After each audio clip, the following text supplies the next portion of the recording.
Kaya po mga kalingap, welcome back to my YouTube channel, Indiano, Bicolano.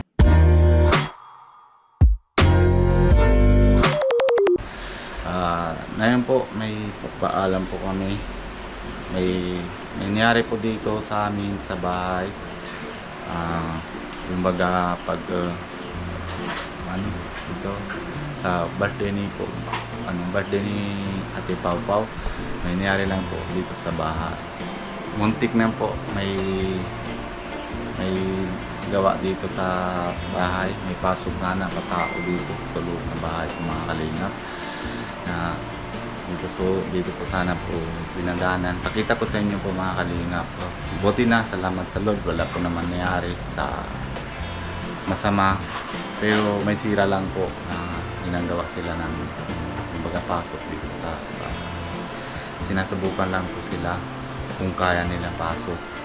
Ito po yung sama naman si Pia, tatanong din natin si Pia kung baka wala na dito sa bahay ng mga gamit, kung galaw pa o hindi. Grabe po talagang tao ng pag anong tawag yan, likot na kamay. Ayan po. Hindi naman. Ayan po mga kalingap po. Dito po. Muntik ka na po kami. Pasok ng tao. Nasisiraan. Nalagari po talaga ito. Para mapasok dito po mga kalingap. Buti na sarado po yung bintana. Nang close po. Ay, grabe po talaga mga kalingap.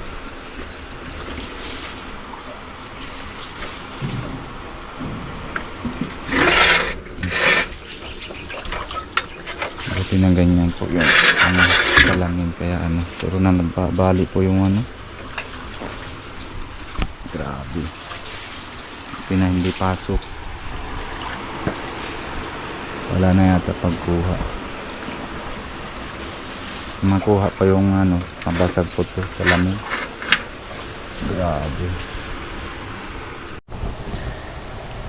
Yan po, talagang grabe talaga po mga kalingap. Malungkot sa nangyari. Nawala po kami dito lahat, nasama po kami sa birthday party ni Pau Pau. Pag nauwi po namin alas 12 po ay nangyari na po.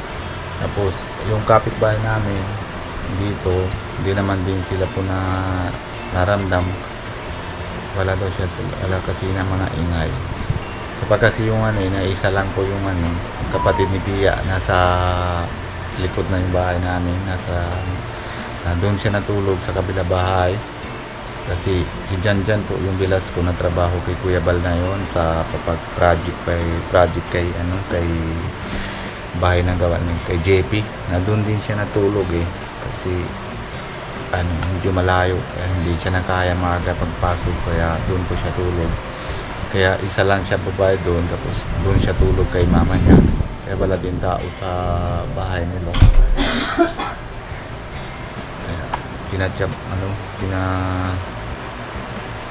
tsamba sila na pagpasok o kung ano naman ginagawa. Pero mahirap po talaga po mga kalingap pag iiwan ng ganyan.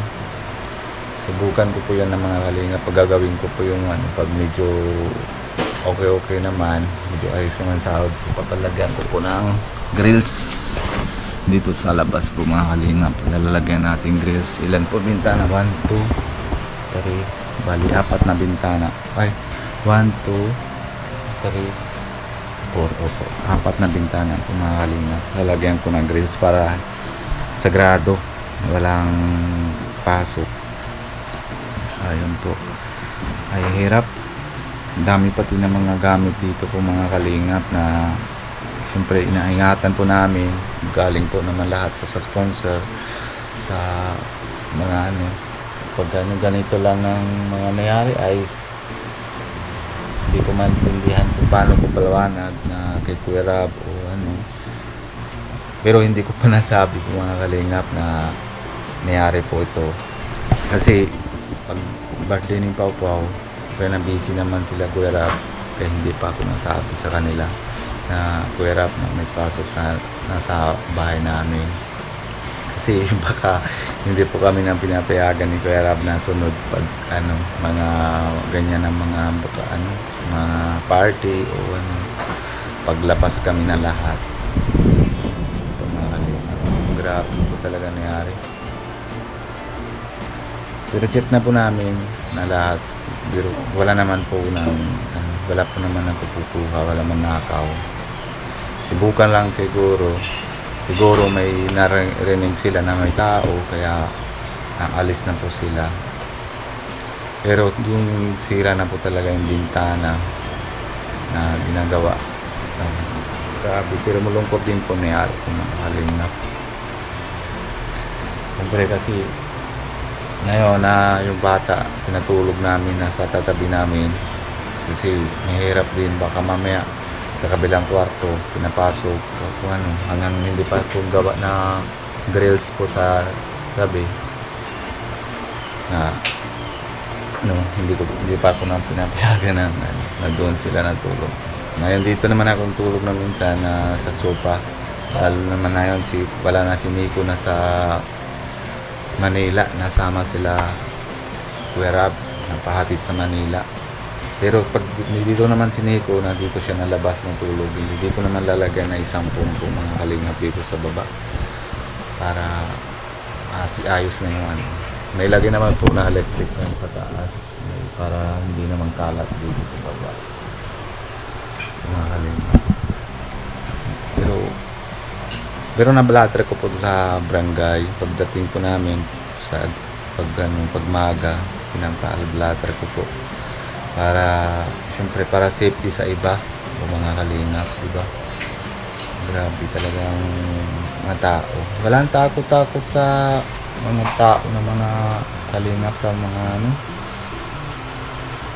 na pagpasok sa ibang bahay. Ay nako.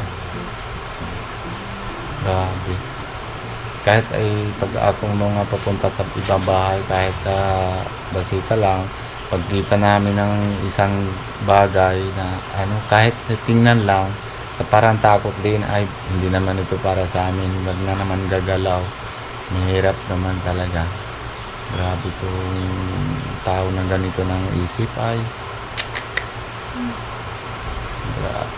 grabe itong mga kalinga. Pero salamat talaga kay Lord na bintana lang to yung ano nasira, hindi naman to pasok sa loob sa kwarto. Ay po mga kalingap, papaalam na muna po tayo. Pero bago naman po tayo ng paalam mga kalingap, yung baga pong nangyari dito sa bahay, alala tuloy po ako na kay Andrea. Grabe po naman talaga. Ano lang, bala lang po yung ano kawayan lang po yung ano nila dingding, yung iba na po masira na. Wala naman yung baga safety talaga sa bahay. Dito na po ng simento na, tapos may yung bintana paayos-ayos na pinagawa naman, pinapasok po talaga dito, pinapasukan sila ng gawa ng paraan. Pero dun sa kanila kila Andrea ay grabe po talaga, dalaga pati yung babae na bata, tapos ay grabe, lungkot po talaga. Tapos takot din ako kay para lagyan ni Andrea. Yung baga kita nyo po yung punta namin last na ano, walang kadena, walang po masyadong lock na yung pinto na kila Andrea. Pag natuktok lang ay bukas yung pinto na pagtuktok ni ano ni Kalinga Prab, diba? Kaya mahirap po talaga pag ganyan ng mga madali na pinapasok yung taga-nakaw, mga ripis ay kawawa. Ganon din kami na nga ano ganon din ako dati kaya ano pag na-scout ko si Dara ay sus, ganon din po na nangyari sa bahay nila, wala naman lock. Kaya pagdating naman si Kalinga Prab, yung pag ano, agad na po yung bili ng kadena para kahit paano hindi pasok yung tao. Kasi dalawa lang din sila noon sa bahay nila, si Bea at saka si Dara. Grabe po mga kalingap nangyari sa ano. Grabe. Kaya takot po talaga kahit simentado ng bahay. Hindi naman natakot yung tao pagpasok sa bahay po mga kalingap. Malungkot po talaga nangyari. Ay dami po yung dito sa ano, di ko po alam kung sino po yun talaga, pero dami po talaga dito sa nakakakalat. Grabe. Isip naman siguro may pera, pero naalam naman po sila kasi nawala naman tao dito sa bahay. Pag ano, kasi siyempre pag live o sa mga vlog, naalam sila na mapunta po kami na walang tao sa bahay.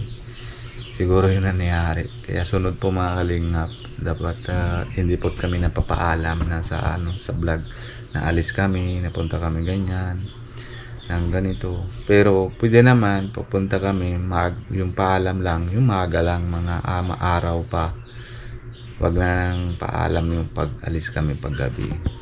Grabe po mga kalingap. Pero wala tayo gawa na sana matinuta man na tao, wag matakot sa Lord para hindi naman sila ng paggawa na mali sa pagpasok. Dapat hindi yung siyempre bigyan tayo ng dalawang kamay ng si Lord, dapat gamit natin para po mga kalingap na anong tawagan na pagtrabaho para may kita. Yan po yung baga ganyan mga nakaw. Bilis lang mga nakaw, pero yung karma madating din po yan, di ba mga kalingap? Kaya yun naman hindi sila alam. Gusto naman tao, bilis na makita, bilis naman na ano. Pero yung pag takot ay sa Lord ay, pero hindi ko man naintindihan bakit na ganito ano. Sana mga ano, si Lord na lang po bahala sa kanila. Kaya maraming salamat po sa kakwento ko naman ito. Sana po papapray lang na tayo, wag na sunod ito nangyari, pero gagawin ko po na yun na para safety yung bata o sa amin lahat dito sa bagay sa bahay, para safety po mga kalingap. Kaya paalam na po mga kalingap. Siyempre paalala muna din tayo kay Kuya Bal Santos Mutubang and Ate Edna Vlogs, lalo naman si Pogi, si Kalingap Rap, and si Kalingap Jackie. Kung hindi pa po kayo na subscribe sa kanila, paki-subscribe po and like and share po videos nila. Tapos ganun din po lahat naman na boys, and syempre sakit mag-ano? syempre si Kalingap Nico and si Kalingap Alvin po mga kalingap. Ako po naman po si Indiano Bicolano. Ano po, kung bago po kayo sa channel ko, paki-subscribe po and wag niyo po kalimutan na pindutan na notification bell para lagi po kayo na update sa lahat ng ginagawa po namin dito sa bahay, kung saan naman po sila lahat. Maraming salamat sa inyo lahat. Bye bye po. God bless you po.